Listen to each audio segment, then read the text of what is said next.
Qu'est-ce que tu peux faire sur un réseau social? Tu peux communiquer avec des gens, avec beaucoup de gens. Partager tes photos, raconter des blagues, donner ton avis sur un peu tout. Et savoir ce que font tous tes amis. C'est très facile. Mais justement, des fois, c'est presque trop facile. Tu te dis peut-être qu'il n'y a aucun risque à te connecter à un réseau social. Mais fais attention! Ça peut être dangereux.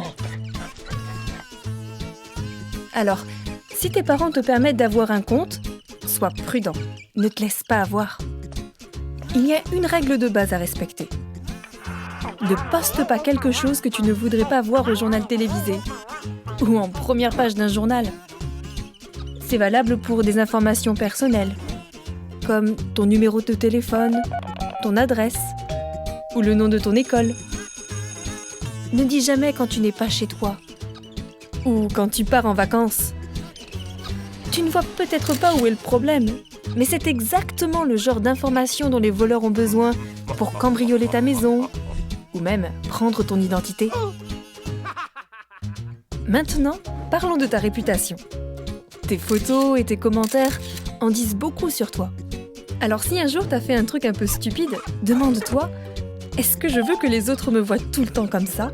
Pas seulement aujourd'hui, mais aussi dans l'avenir, un entretien d'embauche par exemple. En Proverbe 22, verset 1, la Bible dit qu'une bonne réputation vaut mieux que l'argent et l'or.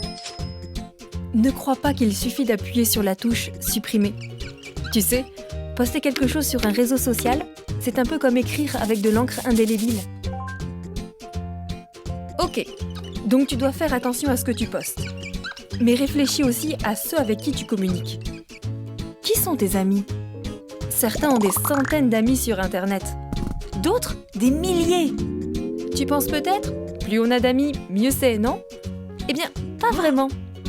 Avec ce genre de raisonnement, tu risques de tomber de haut. Tu vois, quand tu communiques avec tes amis en ligne, tu communiques indirectement avec leurs amis et avec les amis de leurs amis.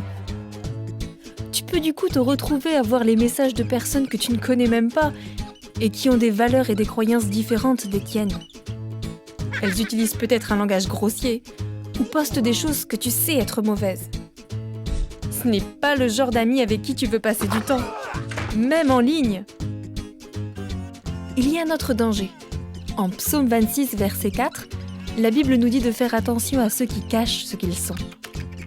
Une personne peut se faire passer pour quelqu'un d'autre et sembler super sympa. Mais en fait, elle est dangereuse. Moralité? Choisis tes amis avec soin. Les amis les plus sûrs quand tu es en ligne sont ceux que tu connais dans la vraie vie. Une dernière petite chose, à propos du temps que tu y passes.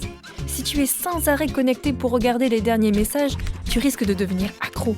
Alors, fixe-toi des limites. Et ne laisse pas ta vie en ligne t'empêcher de vivre ta vraie vie. Tu sais, sur un réseau social, tu peux communiquer en toute sécurité avec tes amis et bien t'amuser, à condition d'éviter tous les dangers. Donc, la prochaine fois que tu te connectes à un réseau social, sois prudent. Ne te laisse pas avoir.